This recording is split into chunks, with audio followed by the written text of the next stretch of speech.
Bien-aimés frères et sœurs, vous connaîtrez la vérité et la vérité vous affranchira. Ça, c'est pas moi qui le dis, c'est la Bible qui le dit. Mais moi, je vous dis mieux.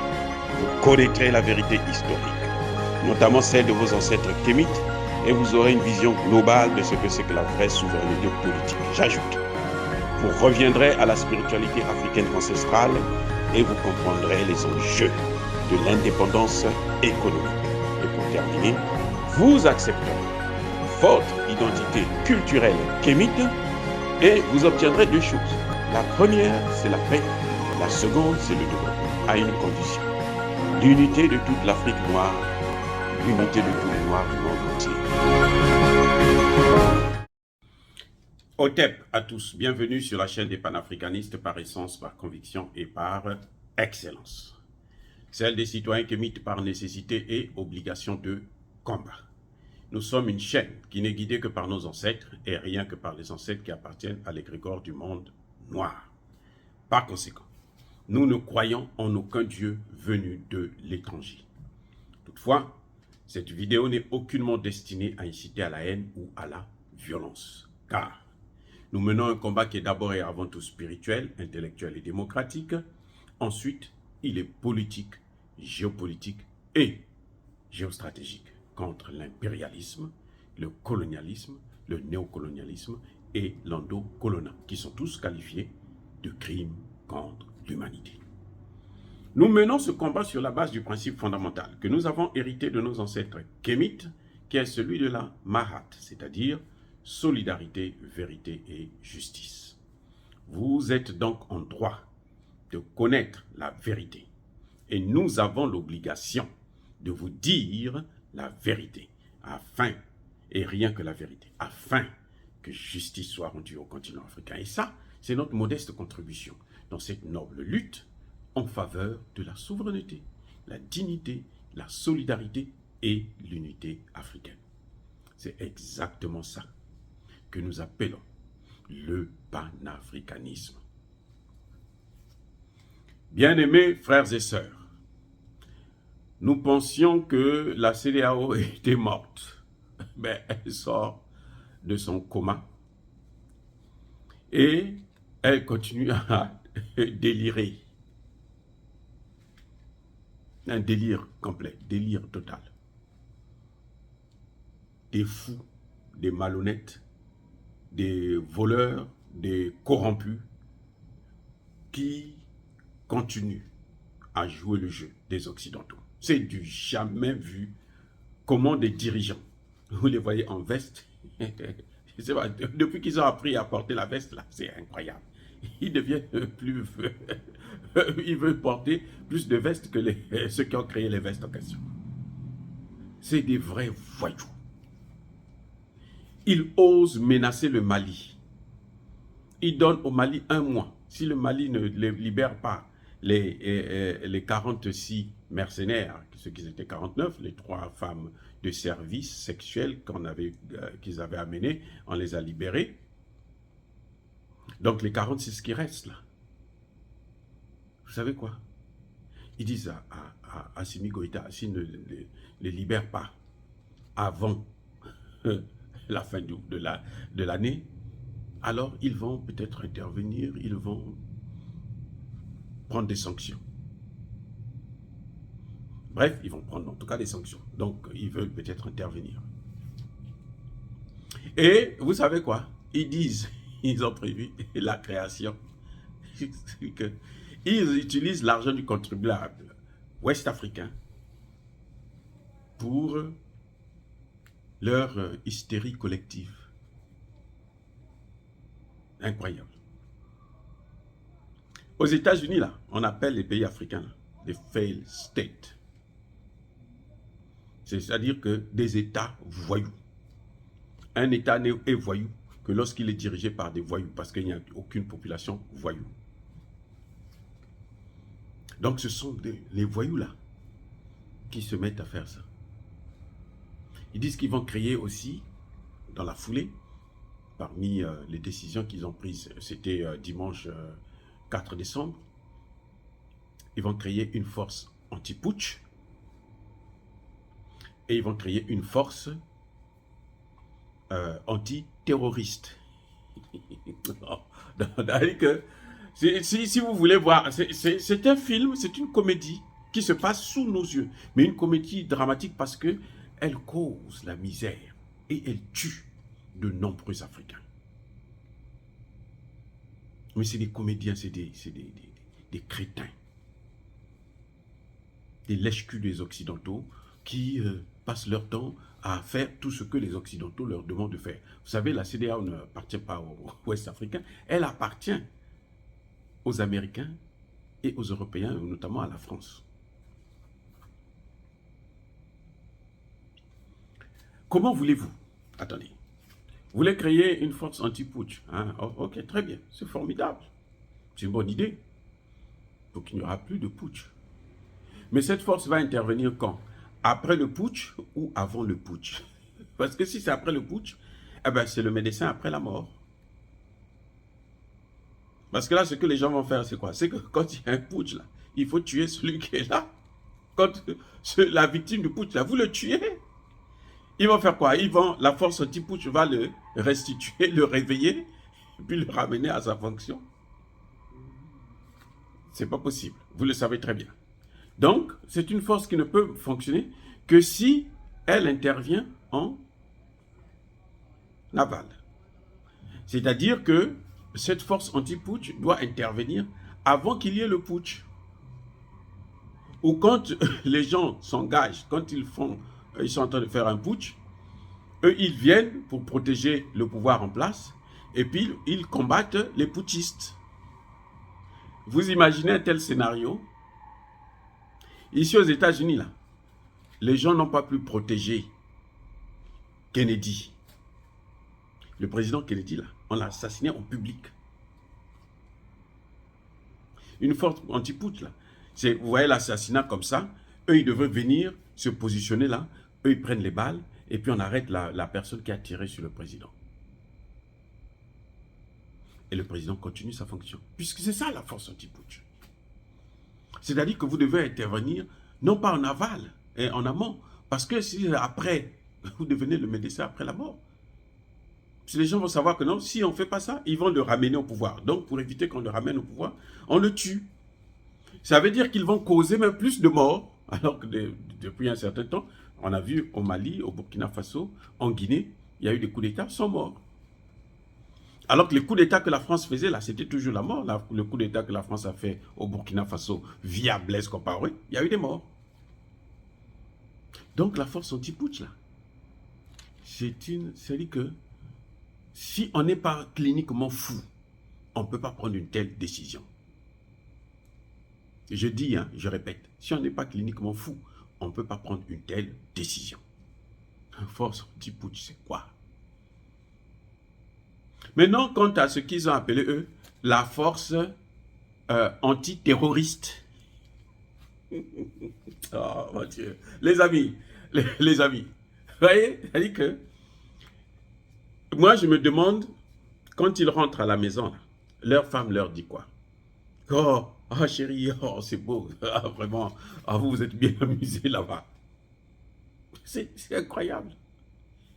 Ils se déplacent, ils prennent chacun un avion, ils viennent jusqu'au Nigeria. Cette fois-ci, la réunion a eu lieu au Nigeria. Ils viennent jusqu'au Nigeria. Bon, vous savez, on va mettre en place une force antiterroriste. Le grand Nigeria là, qui reçoit ses hôtes et qui valide la décision, bien entendu, vous savez quoi? Il est dans le terrorisme là. Depuis... C'est parmi les premiers pays. Lui, il est dans le terrorisme avant même la Libye. Avant la destruction de la Libye. Le Nigeria que vous voyez là, il n'a jamais pu vaincre le terrorisme. Malgré tous ces militaires, malgré tout l'argent. On dit que c'est le pays économique, c'est d'ailleurs, c'est vrai, c'est le pays le plus riche d'Afrique actuellement. Il n'a jamais pu acheter des armes. Les armes qu'il achète là, c'est chez les Occidentaux. Il n'arrive pas. Il n'a même pas un système d'information. Vous voulez me dire que le terrorisme est... c'est impossible de le vaincre? Moi, je vous dirais non. Pourquoi? Parce que l'Algérie a vaincu le terrorisme. La Russie a vaincu le terrorisme en Tchétchénie. L'Algérie, là, à côté, là, l'Algérie, c'est devenu la première puissance militaire en Afrique. Parce que pour vaincre le terrorisme, il faut avoir un système d'information, il faut avoir une protection aérienne, il faut avoir des drones, il faut équiper votre armée. L'armée nigérienne n'est pas équipée. Il n'y a rien, zéro. Tout l'argent que vous voyez là, les richesses là, ça va dans les poches de certaines personnes. Ce sont le pays le plus... Alors, c'est parmi les pays les plus pourris en Afrique en matière d'escroquerie. Le Nigeria. Ils disent qu'on va mettre en place une photo anti-putsch. Le Togo a participé à cette réunion. Au Togo, là, actuellement, ça chauffe au Togo. Il ne se passe pas une semaine sans qu'on tue les militaires togolais. Ils ont mis une force anti-putsch. Quand on dit on met en place une force anti-putsch, une force comme ça, là, c'est-à-dire que chaque pays donne les éléments, hein, les meilleurs dans le domaine, et puis ils passent dans chaque pays, ils arrêtent. Mais s'il y en avait déjà dans chaque pays, là, ils auraient pu combattre. Parce que ce sont des pays qui n'ont pas le terrorisme chez eux. Oh là, on comprend ça, ça c'est très très beau, c'est une bonne chose, nous n'attendons que ça. Les problèmes que nous avons avec les Occidentaux, c'est quoi? C'est ça. Ce que les Occidentaux, même les Américains ne comprennent pas, c'est que le problème que nous avons avec eux, c'est à cause de ça, c'est celui-là, le terrorisme qu'ils doivent amener chez nous, pour nous coloniser encore plus et pour nous piller. La clé du problème, c'est ça. Bref, ils vont mettre une force anti-putsch. Le Bénin, le Bénin, l'espace aérien du Bénin n'appartient plus aux Béninois, ça appartient à la France. Oh, vous ne savez pas ça? Ah, mais je vous informe. Ça appartient à la France. Patrice Talon a tout donné. La Côte d'Ivoire. La Côte d'Ivoire. Il y a le terrorisme aussi en Côte d'Ivoire. Et pourtant, en Côte d'Ivoire, il y a même une base militaire française. Plusieurs d'ailleurs. Des bases militaires françaises. Ils ont renforcé ces bases-là. Depuis que le Mali les a chassés, ils ont renforcé ces bases. Le Niger. Oh, les gars. Le Niger, vous avez les bases militaires. Une base militaire américaine. Base militaire française. Les Français, ils ont plus de 3000 militaires là-bas. Base militaire espagnole. Base militaire allemande. Mais le terrorisme continue de sévir. Le pays qui se porte maintenant beaucoup mieux là, dans le domaine du terrorisme, c'est le Mali. C'est le Mali. La réalité, c'est ça. N'écoutez pas France 24, RFI et tout. On les a chassés là au Burkina Faso. Pourquoi? La désinformation. Mais la réalité, c'est que le pays qui est en train de vraiment lutter efficacement contre le terrorisme, c'est le Mali. Le pays qui a montré qu'on peut lutter, on peut neutraliser ces terroristes-là et tout, des rebelles, c'est la Centrafrique. Ce n'est pas ces pays-là de la CEDEAO. C'est des voyous, c'est des vauriens. Pourquoi Bazoum qui dit que non, on va lutter contre, créer une force anti-putsch, anti-terroriste? Il a créé quelle force anti-drogue? La Côte d'Ivoire. C'est la capitale de la drogue en Afrique. Ambak, là, l'ancien premier ministre ivoirien, son travail c'était quoi? C'était la drogue, non? Vous savez pas ça? Et il le faisait pour qui? Pour Alassane Ouattara? C'est la drogue. On est en train de gaspiller, détruire toute une jeunesse, on est en train de la détruire avec la drogue. Ils ne luttent pas contre ça. Ils ne sont pas capables. Et ce qui les intéresse maintenant, c'est, oh, on va lutter contre. Ça, c'est pour, c'est-à-dire que pour embrouiller, pour essayer de, la poudre aux yeux, quoi. Hein? Ils pensent que nous sommes plus bêtes que non. Ils viennent vous dire que le Mali doit remettre les 46 mercenaires. Très bien, formidable. Ce qui les intéresse, c'est les 46 mercenaires. Mais je vais vous dire une chose. La Côte d'Ivoire, il y a au moins 300 prisonniers politiques. C'est-à-dire qui n'ont rien fait, qui n'ont pas d'armes, qui sont des pères, des mères de famille qui sont chez eux parce qu'ils ont parlé seulement. On les prend, on les amène. Et eux, ils préfèrent sauver 46 voyous Des gens qui méritent même la peine de mort. S'il y en a au Mali, là, c'est la peine de mort qui les attend. C'est ceux-là qu'ils veulent sauver. Les 300. Regardez Guillaume Soro. Vous savez Guillaume Soro?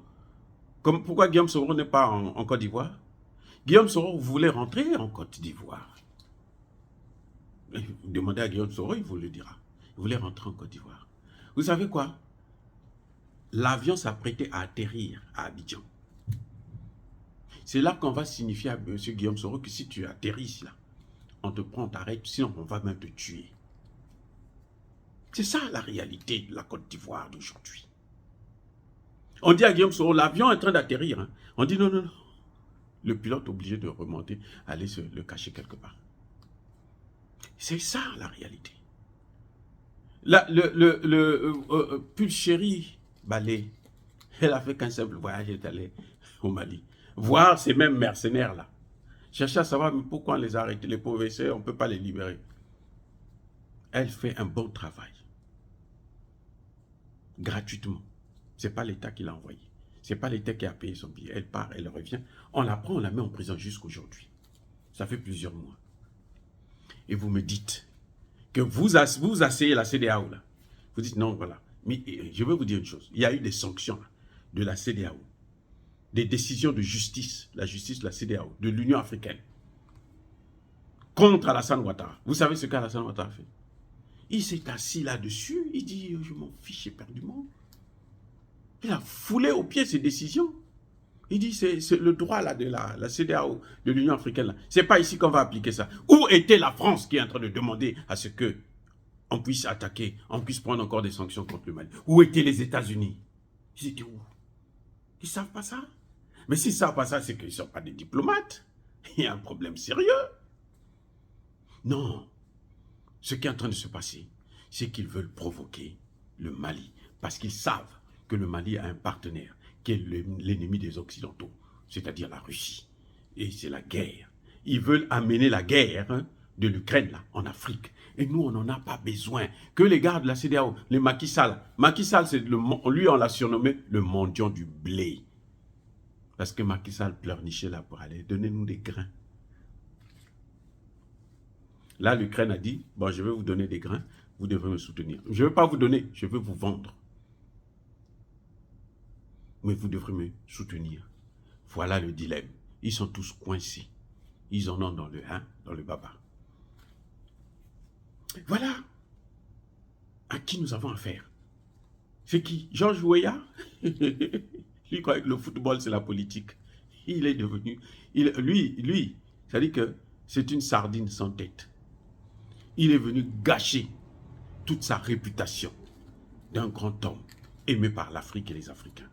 La première des lois que Georges Weah est venu prendre quand il est arrivé au pouvoir, c'était de enlever la loi qui interdisait aux étrangers d'acheter des terres au Libéria.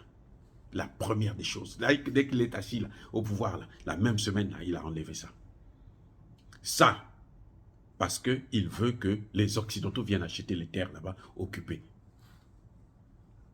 Donc, le travail que les Noirs ont fait, c'est pour rien. Voilà encore des voyous. Quand ils se regroupent, mais on ne peut pas attendre que, quoi que ce soit, lorsque des fous sont réunis.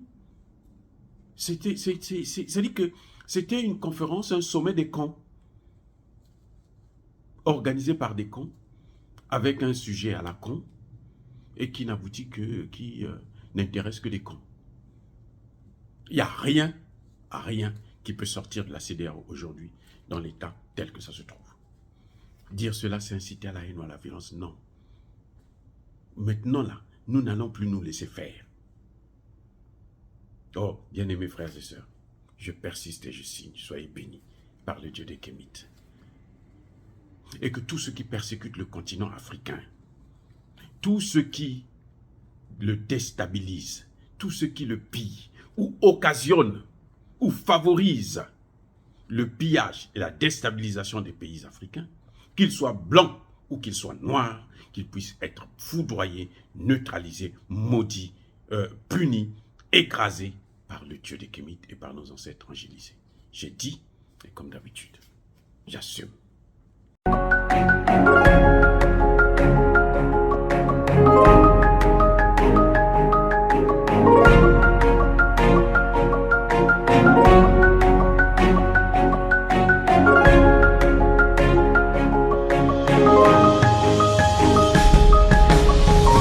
Eux, ils marchent par la foi et non par la vue. Mais moi, je vous conseille vivement de marcher par la connaissance scientifique et historique, notamment celle de nos ancêtres kémites, par les cinq sens et par l'intelligence. À vous, à Pierre.